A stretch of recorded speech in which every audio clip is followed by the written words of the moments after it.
श्रावण मासानिमित्तानं सर्व शिवभक्तांना हार्दिक शुभेच्छा. हर हर महादेव. पवित्र श्रावण मासाच्या निमित्तानं उज्जैनच्या श्री महाकालेश्वराच्या अलौकिक प्रतिरूपाचं दिव्य दर्शन आता आपल्या संगमनेरमध्ये भक्तिशक्ती मंदिरात साकारलेल्या श्री महाकालेश्वराच्या प्रतिरूपाचं दर्शन घेऊन भक्ती आणि आध्यात्मिक ऊर्जेचा अनुभव घ्या.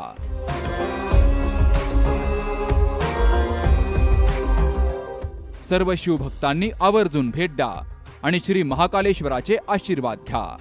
ठिकाण भक्तिशक्ती मंदिर, डेरे फाउंडेशन कॅम्पस, करेघाट, नाशिक पुणे महामार्ग, संगमनेर, जिल्हा अहिल्यानगर.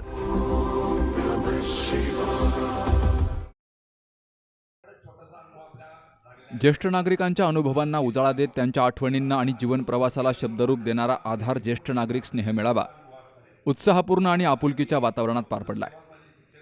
संगमनेरच्या कृष्णा गार्डन या ठिकाणी या मेळाव्याचं आयोजन केलं गेलं.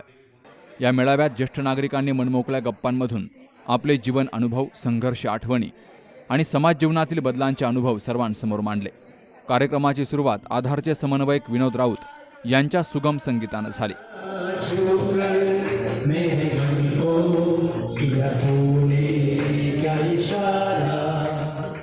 आधारचे समन्वयक सुखदेव इल्हे यांनी प्रास्ताविकातून ज्येष्ठ नागरिकांच्या जीवनातील अनुभवांचं महत्त्व अधोरेखित केलं. त्याची कल्पना आणि म्हणून कशाला 10-20 रुपये जादा घालायचे, ते पैसे जर वाचले तर त्यातून एखादी वही घेता येईल आणि एखाद्या गरजू मुलाला त्याचा उपयोग होईल आणि म्हणून वर्षाला लाखभर रुपये देणारं व्यक्तिमत्व.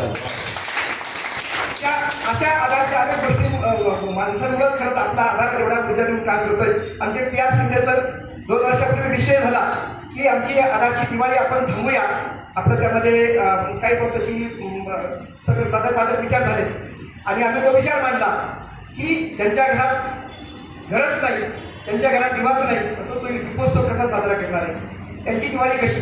आणि म्हणून त्यांच्यासाठी जी ती दिवाळी होती ती आपण 2 वर्षापूर्वी आपलं चाललं होतं की ती दिवाळी थांबवायची की काय. आता मीटिंग झाली, PR शिंदे सरांनी सांगितलं की माझे 11,000 रुपये डोनेशन देतो. आपण जे काही 200-250 कुटुंबापर्यंत जातो, ज्या घरात दिवा नाही, ज्या घराला घरपण नाही, उड्या वेळेची फिरणारी फिरस्ती माणसाच्या समोर आपण दिवाळी करतो आणि म्हणून ती दिवाळी आपण तो सण उत्सव आपला तो नेहमी ठेवला पाहिजे.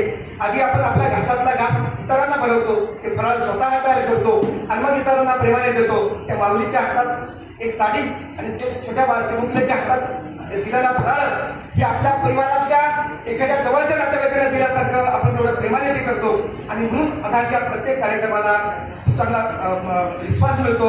आधार जरी कमी पैशामध्ये काम करतो पण प्रत्यक्षात कोणत्याही एखादा जे असेल एखाद्या क्लास असेल त्या क्लासला 11वी-12वीच्या क्लासला 30,000 रुपये फी लागते. पण आपल्या आधारचा कोणताही फोन खणखणल्यानंतर कोणताच कमर्शियल माणूस म्हणत नाही की नाही आपला हा मुलगा तुम्ही आमच्याकडे पाठवू नका किंवा आम्हाला एवढे पैसे लागतील असं सांगत नाही. आणि म्हणून आधारचं पैसे नाही खूप कामं मागे लागतं. या मेळाव्यातील अनौपचारिक चर्चासत्र विशेष आकर्षण ठरलं. आमच्या काळातील शिक्षण, गावातील बदल, कुटुंब व्यवस्था, जुन्या आठवणी अशा विविध विषयांवर ज्येष्ठ नागरिकांनी मनमोकळेपणाने संवाद साधला. त्यांच्या अनुभवातून जुन्या काळातील सामाजिक जीवन, माणुसकीचं नातं आणि साधेपणाचे अनेक पैलू उलगडले. अनेक आठवणी सांगताना वातावरण कधी भावुक झालं तर कधी हास्य कल्लोळानं भारावून गेलं. हो, शिरदगावला आले तिथं सर्वांचं कौतुक केलं. संगमनेर पहिल्या आहे शाळेचा मान मिळवण्याचा आणि त्याच्या मागे इनिशिएटिव्ह घ्यायला मला खूप आनंद मिळाला. एक तर वेगळेपणाचा विभागात काम करण्याचा आनंद त्या प्रसंगाने घेतला. त्याचंच पुनरावृत्ती म्हणून या एकाच क्षणाचा मी राहत्याला बनून गेल्यानंतर तोच कित्ता फक्त जामखेड स्पर्धेत होतो, कारण त्यांच्या 52 शाळा आता ते काळेसाहेब कोकण काळेसाहेब आणि तो त्यावेळेला नेमका राहत गेल्यामुळे आता कुठल्या तालुक्यात मला कल्पना आहे तिथल्या यंत्रणेच्या बोलण्यात आलं की आपल्या तालुक्यात काय करायचं. मग जे काही लावून धरलं तर म्हणलं 52चा आकडा वरडायचंय. 2-3 महिने सतत तालुक्यातल्या शाळा पिंजून बैठका दुनियादाऱ्या केल्या. जवळजवळ 2 कोटी रुपये प्रत्येक शाळा याचे जमा होतो आकडा काढतात. 57 शाळा वन टाइम शाळा आहे वगैरे. मला वाटायचं नाही इतका तेजस्वी मुलगा, याच्याकडे काहीतरी हुशारी पण असणार आणि काही कर्तृत्वही असणार. पण माझी ओळख नव्हती, काहीच नव्हतं. नंतर दुसरे माझे सहकारी पिंगळे सर, शेवटी त्यांच्याकडे चौकशी केली आणि मला या आधार फाउंडेशनची माहिती मिळाली. त्याच्यानंतर मी मात्र त्यांना सांगितलं की माझ्याकडून जेवढं काही आर्थिक योगदान होत राहील ते मी दरवर्षी देणार आहे. यांचे शिलेदार अतिशय नम्र आहे, अतिशय हुशार आहे आणि कुणालाही कशाचाही गर्व नाही. कुणी कधी कुठल्या पदावर येत नाही, पण जो आपलं काम प्रामाणिकपणे करीत आहे आणि त्यालाच मी हपापलेली आहे की हे जे माणुसकीच्या दृष्टीतून कामं करतात ते होतकरू विद्यार्थी आहे, त्यांना आर्थिक आणि इतरही भरीव मदत करत आहे. कृतज्ञता म्हणतात ते ह्या प्रकारचे आहे. आणि त्याचबरोबर आपलं सुदैव, आपलं भाग्य की हे सगळी तरुण मुलं आपल्या ज्येष्ठांची जाणीव ठेवतात, ते आपल्याला एकत्र येण्यासाठी बोलवतात आहे आणि आपल्याला हा आनंद देत आहे. आणि मी इतिहासामध्ये असताना मला राठी सरांनी सांगितलं की लाईफमध्ये तुम्ही जे जे काही केलं असेल त्याची एक फाईल बनवायची आहे. आणि मी आता त्या फाईली 82 सालापासून बनवल्या. माझं काय रेकॉर्ड असेल ते मी आज डॉक्टर आरगडे सरांना पण मी दाखवलेलं आहे. आणि त्यामुळे ते माझ्याकडे गठुडं आजही तसंच आहे, जे जे काही लाईफमध्ये असेल ते. आणि मी ते गठुडं घेऊन सुद्धा त्या काळामध्ये गेलो आणि त्यावेळेस तो कार्यक्रम चालू असताना त्यांनी सहज एक एक विषयाला हात घातला आणि विषयाला हात घालताना ते नेमकी इतिहासावरती आले.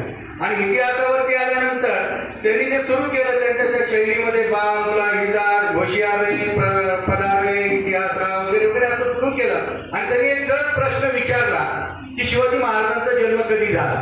आता पहिल्या रागेत होतो, उभा राहिलो तर टीव्हीवर दिसेल म्हणून मी पटकन उभा राहिलो आणि त्यांना सांगितलं 1627 शिवाजी महाराजांचा जन्म झालेला आहे.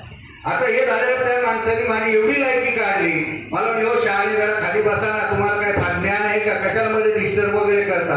बंदावणे सर मागून पॅन्ट ओढायचे, तुला लई हे झालं होतं काही की हसायचं असं तसं म्हणून ते सगळे माझी पॅन्ट ओढायचे आणि सगळे हसायला लागले.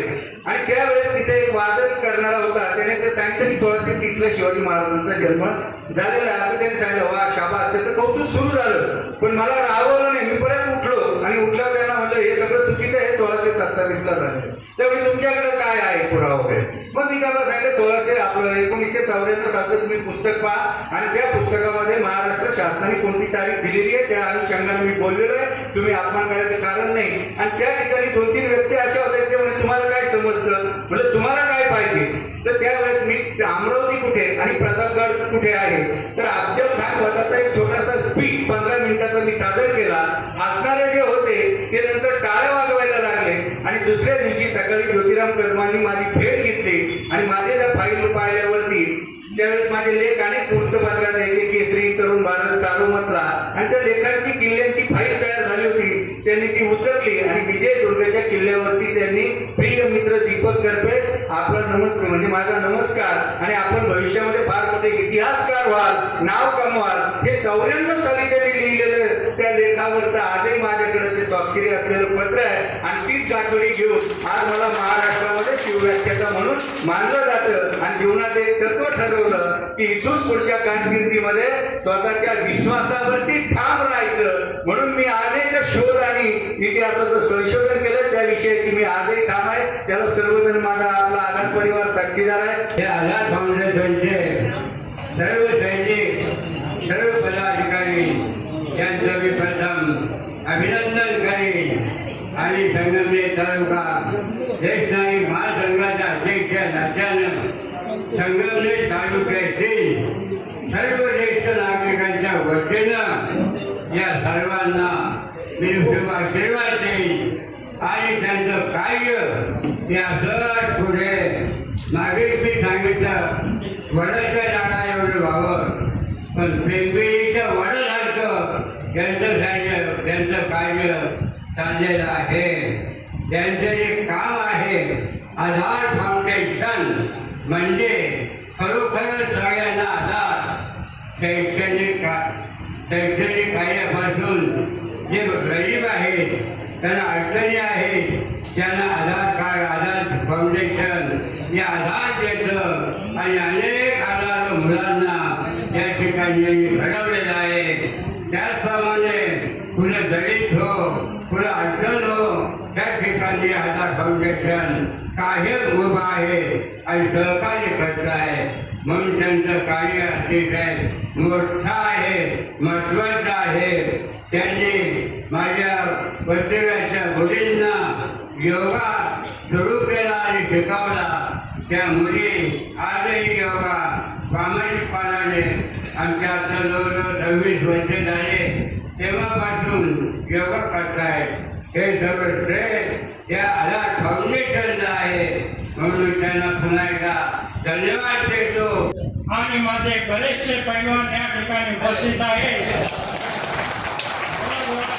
पैलवान या ठिकाणी उपस्थित आहे. मला फार आनंद आहे. माझे पैलवान मी जसं कार्य केलं त्याच्यापेक्षा भारी कार्य करत आहे. आता आधार फाउंडेशन मध्ये बोलायचं झालं तर आधार फाउंडेशनच्या सुरुवातीपासून मी आहे. पहिली मोठी मीटिंग प्रभाकर सोनवणेंच्या घरी झाली होती आणि त्या बैठकीला मी होतो. त्या बैठकीच्या वेळी प्रभाकर सोनवणेच्या मंडळीने आम्हाला पोहे खाऊ घालण्यामध्ये आनंदित आहे. आता आधारविषयी सर्वांनी बरंचसं ऐकलेलं आहे. मी आधारशी चांगला संबंधित आहे. मी आधारने हा कार्यक्रम आयोजित केल्याबद्दल आधारचं म्हणजे माझं स्वतःचं कौतुक करून घेतो आणि सांगतो. कारण एक एक व्यक्ती म्हणजे चालतं बोलतं विद्यापीठ. कारण प्रत्येकाचे अनुभव आमच्यासाठी खरोखर खजिना आहे आणि ते अनुभव खरं तर तुम्ही आमच्याबरोबर शेअर केले. आपण सर्वजण या ठिकाणी उपस्थित राहिलात. नामूल्य कोणाचाही करणार नाही, परंतु सर्वजण आम्हाला पितृतुल्य आहात आणि आपण सर्वजण आवर्जून उपस्थित राहिलात त्याबद्दल आधार परिवाराच्या वतीने ऋण व्यक्त करतो. यावेळी सर्व ज्येष्ठ नागरिकांचा यथोचित सन्मान केला गेला. सन्मानामुळे ज्येष्ठांच्या चेहऱ्यावर समाधान दिसून आलं. कार्यक्रमाच्या माध्यमातून ज्येष्ठ नागरिकांना केवळ सन्मान देणं नाही तर त्यांच्या अनुभवांचं संचित पुढील पिढीपर्यंत पोहोचवण्याचा सुंदर प्रयत्न केला गेला. अनुभव हीच जीवनाची खरी शिदोरी या भावनेची प्रचिती या मेळाव्यातून आली. कार्यक्रमाचं सूत्रसंचालन समन्वयक सोमनाथ मदने यांनी केलं. तर कार्यक्रमाच्या यशस्वीतेसाठी समन्वयक विठ्ठल कडुसकर, डॉक्टर महादेव आरगडे, बाळासाहेब पिंगळे, लक्ष्मण कोते, व्यवस्थापक ऋषिकेश शिंदे, शिलेदार प्राचार्य PR शिंदे, बाळासाहेब आहेर, देविदास गोरे, प्रतिभा गडाक, नामदेव सानप, रामदास सोनवणे, दीपक करपे, संतोष शेळके यांनी विशेष परिश्रम घेतले. Sukhdev Gadekar, C news Marathi, Sangamner.